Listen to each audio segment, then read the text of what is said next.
नमस्कार दोस्तों। तो आज बारी है फयाल साहब की।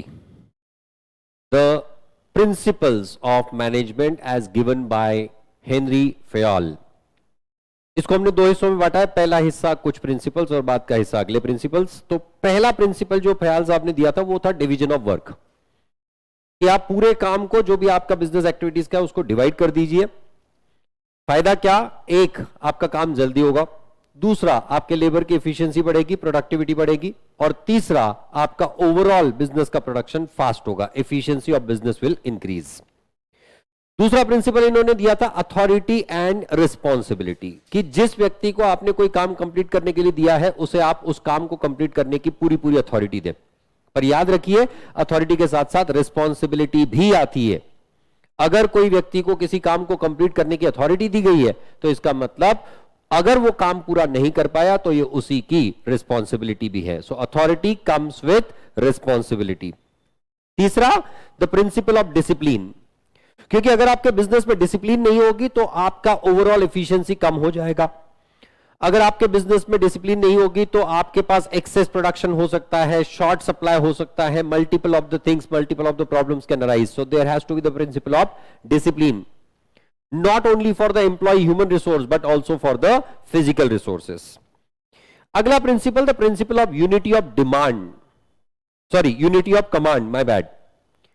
मतलब क्या कि जिस व्यक्ति को कोई भी अगर बंदा ऑर्डर कर रहा है तो उसको मल्टीपल लोग एक साथ ऑर्डर ना करें। एक व्यक्ति का सुपीरियर अथॉरिटी एक ही होना चाहिए, ताकि वो जो व्यक्ति जिसको ऑर्डर मिल रहे हैं, जिसको ऑर्डर फॉलो करने हैं, वो सही तरह से इंप्लीमेंटेशन कर पाए। एक, दूसरा, उसके मन में किसी भी तरह का कंफ्यूजन नहीं रहेगा कि आप मल्टीपल लोग ऑर्डर दे रहे हैं तो कंफ्यूजन क्रिएट करेंगे। Next, that is unity of direction, कि जब कभी भी आपको कोई इंफॉर्मेशन सर्कुलेट करनी है, जब भी कोई कम्युनिकेशन करना है आपके पूरे के पूरे अथॉरिटीज को, तो there has to be a direction. मतलब ये कि सारे के सारे जितने भी आपके एम्प्लॉइज हैं, डिपार्टमेंट्स हैं, टीम्स हैं, मैनेजर्स हैं, ये सारे के सारे एक ही डायरेक्शन में सोच रहे हैं, एक ही तरह से, एक ही फोकस के साथ चल रहे हैं।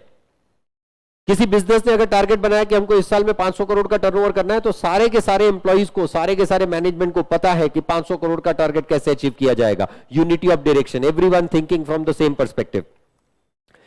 Principle of subordination of personal interest over the business interest, मतलब ये कि ऑर्गेनाइजेशन के लिए जो सही होगा उस पर पहले ध्यान दिया जाएगा। उससे मेरा पर्सनल फायदा होगा या नहीं, उससे मेरा पर्सनल बेनिफिट होगा या नहीं, उस पर हमें ध्यान नहीं देना है। मुझे मेरे पर्सनल इंटरेस्ट को साइड में रख के मेरे ऑर्गेनाइजेशन के इंटरेस्ट में क्या सही है वो कंसीडर करते हुए मेरे डिसीजंस लेने हैं, मेरी प्रोविजंस करनी है। The principle of centralisation, excessive centralization is bad, excessive decentralization is bad. There has to be a balance between centralization and decentralization. Centralization मतलब कि आपके जो पावर, कंसंट्रेशन, अथॉरिटी जो है वो एक जगह पे ना हो। अगर एक जगह पे होगी तो सारे डिसीजन एक ही बंदा ले पाएगा। इसको भी डिवाइड करना चाहिए, डेलीगेशन होना चाहिए, और साथ ही साथ आप जो भी डिसीजंस लेने वाले हो उसके डे टू डे एक्टिविटीज को आप डिसेंट्रलाइज कर दीजिए, स्ट्रैटेजिक एक्टिविटी को अपने पास रख लीजिए। That is what is the principle of centralisation. The principle of remuneration, आपका बंदा, आपका एम्प्लॉय, आपका मैनेजर आपके लिए क्यों काम कर रहा है, क्यों, तो उसको रेम्यूनरेशन मिल रही है। वो रेम्यूनरेशन अगर सही मिलेगी, वो पैकेज अगर सही मिलेगा तो वो आपके लिए अच्छा काम करेगा। There has to be reasonable remuneration, very important term. बहुत ज्यादा भी नहीं दे सकते, बहुत कम भी नहीं दे सकते। तो इफ यू पे the reasonable remuneration you will have the employees being incentivised, और अगर वो इंसेंटिवाइज रहेगा तो उसकी एफिशिएंसी हमेशा हाई रहेगी। अगर आपका एम्प्लॉय इंसेंटिवाइज नहीं है, अगर आपका एम्प्लॉय खुश नहीं है क्योंकि आप उसको कम पैसे दे रहे हो, तो वो आपके लिए उतनी एफिशिएंसी के साथ काम नहीं करेगा जितना एक नॉर्मल व्यक्ति करना चाहिए। So this is about the first set of principles of Phayal साहब। अगले सेट के लिए अगले वीडियो तक का इंतजार करिए। Thank you.